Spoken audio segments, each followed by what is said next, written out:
There are a lot of RussiaGate operatives who seem a little bit worried, a little bit panicked, specifically about Kash Patel. There is a poetry to this. There is a poetry to Peter Navarro being named one of President Trump's chief economic advisors. Peter Navarro, who just recently got out of a prison cell. By the way, a political prisoner. We don't normally put people in prison for things like that, or people like Steve Bannon. They tried to put President Trump in prison. As you know, I think they'd still like to do that, or they're dropping charges because they're frightened and they want it all to go away, the thing they started. But in the case of the people who lied about RussiaGate, the intelligence service officials who lied, the FBI who lied, the DOJ who lied, the Mockingbird media who lied, there's a lot of people sort of freaking out about Kash Patel because the poetry is this.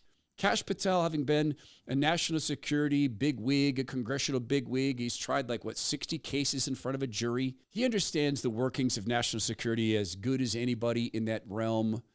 He also was victimized by the FBI because when he was running helping to run the RussiaGate investigation for Congress, the FBI took your money and your tools and your employees and they aimed them at Kash Patel. He found this out 5 years after the fact that a Google lawyer called him and said, hey, by the way, we can tell you this now. The DOJ came at us with secret subpoenas on hush-hush orders so that we could look into everything you were doing. And Kash Patel has said, I'm a prosecutor. I know how these things work. They didn't just go to Google. They went to everybody else. So that's a legitimate constitutional crisis. No one knows the working of a corrupt machine like the people who've been attacked by the corrupt machine.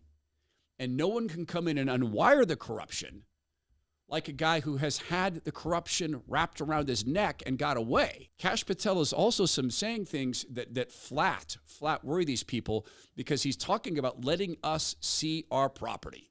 I mean, you can't go around and let the people see their property. Things like the Kennedy report, all of it. The Epstein report, all of it.